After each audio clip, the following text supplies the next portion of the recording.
This is the normal chessboard, and this is a triangular chessboard, which has triangles on it instead of squares. And in this video we're going to transform all the normal pieces into their triangle version, after which we will play a game of triangle chess. So if you want to try new chess variant, then you gotta watch this video. But first let's take a look at the pieces. And I think the bishop is a good place to start, so let's bring it to our triangular board, and reinvent its movement. So how do you move diagonally on triangles? Well, the answer is that you can't, because triangles don't have diagonals. But we have a solution to that problem. They'll just move through the vertexes of the triangles, and then continue in the same direction, just like this. Okay, I think this new bishop should be worth 3 points of material, and honestly it'd be cool if pieces in triangle chess had new skins. So here's bishop's new skin. But how does the rest of the pieces work? Let's find out by making a triangular rook at first. Alright, so since the bishop moves like shown here, you would assume that the rook moves through the edges, reverse to the bishop, and you would actually be right. The new rook will move exactly like you see on this board. And since it isn't really that much stronger than our bishop, we'll make it worth 3 points as well. Great, we already have 2 pieces done for the triangular chess. But wait, shouldn't the rook move like this? It literally just makes sense for it to move in straight lines. In normal chess it moves straight, so in triangle chess it should be the same, right? So I actually thought about this for a while, and I came up with how the rook is gonna move like. Or rather, how the rooks are gonna move like. Because yes, that's right, there are gonna be 2 types of rooks in this chess variant. One of them is the one we have already done, and the second rook will move in straight lines, just like I've shown you a second ago. This second rook is much stronger. I mean, it literally moves in 6 directions, twice as much as the first rook, and so I decided to name it simply the stronger rook. This piece isn't normally in chess, it's a completely new piece created just for triangle chess, and by the way there will be one other new piece like that later in the video, although before I show you that one I have to show you how the actual board is going to look like, because it's actually different than you would think. Let me show you. Okay, so here we have our triangle board. It's 7 by 7 triangles, but actually this is only one half of the board. The second half is over here. I had to make the board like this, because otherwise the board would be unsymmetrical, which would badly affect the gameplay. Also, these are the places for our pieces, and one more fun fact about the triangle board is that it actually has 3 coordinates as opposed to 2. This means that it literally has an additional file, which is pretty weird to be totally honest. Look, for example, this bishop is on the A7 triangle right now, and this is how the chords of the board would look like. We got 14 ranks that go that way, 7 files going this way, and 7 other files going this way. Alright, cool. Now that you know how the board is going to look like, we can place the pieces on it. And we have some empty triangles here, so let's get more pieces here, starting with the queen. So usually in chess queen combines bishop with a rook, that's quite obvious, and in triangle chess we have the exact same thing. The queen combines bishop with a rook, the stronger rook to be exact, because if we would have used the normal rook, the queen would be too weak. This is what its movement will look like. It's actually strong. It's gonna work very well with the big board we choose for this variant. This queen will be worth, let's say, 10 points, 1 more than in normal chess. It also has a new skin just like every piece in this variant, and that being said, you now know how queen works, although we have a lot more pieces to do, so let's do them. We've already done the bishop, the queen, and 2 rooks, which are half of all pieces in this video. The other half, king, pawn, knight, and the secret new piece is what's left. And remember that after making those 4 pieces, me and my friend will play a game of triangle chess. But anyways, I guess we can start with the king, which is the easiest piece to explain from here. The king is gonna move like the queen, but only 1 triangle in each direction, exactly like in square chess. Your goal will be to capture this king, and unfortunately the king won't be able to castle, because on this board there is not enough space to castle and it'll just be useless. But anyways, let's place the king on the board. Now we have the horsey that needs to be done, so let's do it maybe.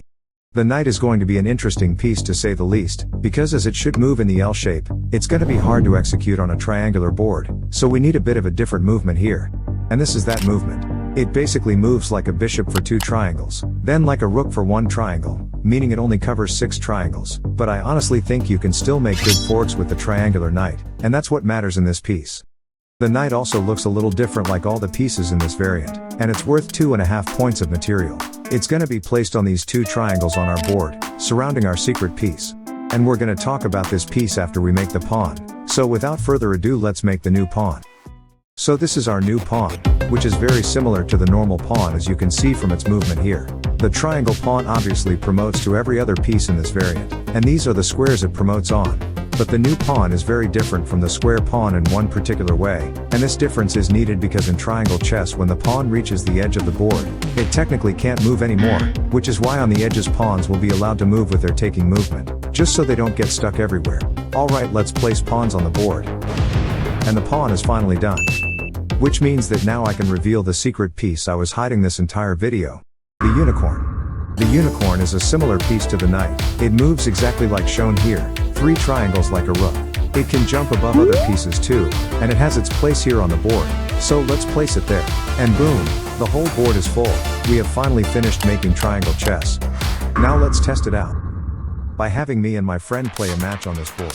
Okay, I'm gonna start with pushing my center pawn. Alright, I'm gonna do the same thing as chess straps, so pawn forwards. Okay, let's get control over the center, and I can gambit my pawn here, which would be king's gambit in triangle chess. Let's go for it. Alright, we started to build up a nice center domination in here, but unluckily black decided to put a stop to it with his pawn, and since I'm trying to play aggressively I'm gonna take this pawn. Let me kick this bishop out. Oh look, that's a free pawn. No bishop, wait. Shoot. Wait, what? Friend, what have you done? Well, I think I just made the first blunder of the game. I'm gonna have to lock in now.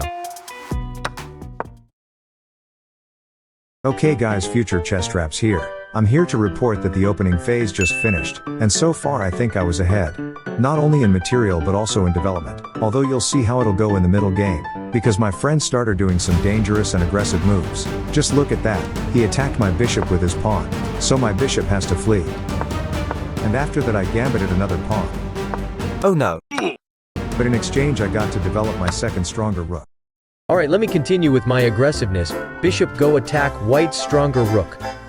I'm gonna defend. And I'm gonna attack again.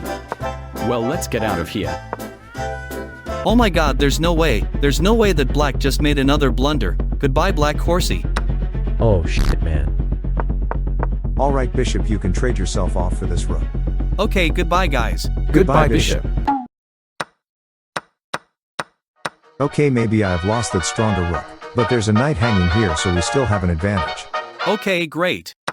Oh shoot, man. It's gonna be very hard to win now, but I'll try my best. Stronger rook attack white bishop. My stronger rook, you can capture that pawn and defend our bishop at the same time. Okay, I'm going to do that. I'm gonna develop myself. Alright rook, infiltrate the opponent's territory. Yes, sir. Oh look, that is a free pawn. Well, black queen, I don't think it was that free after all, because you're losing a stronger rook right now.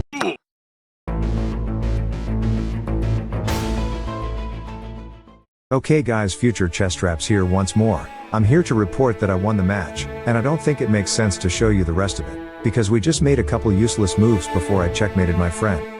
And by the way, you can also challenge your friend to a match of triangle chess on chesstraps.org, and additionally there's a triangle chess position editor and more triangle chess pieces for my Patreons. So if you are interested in additional content on my website, feel free to check it out. Okay, that'll be it for this video. Hope you liked it and see you in the next one.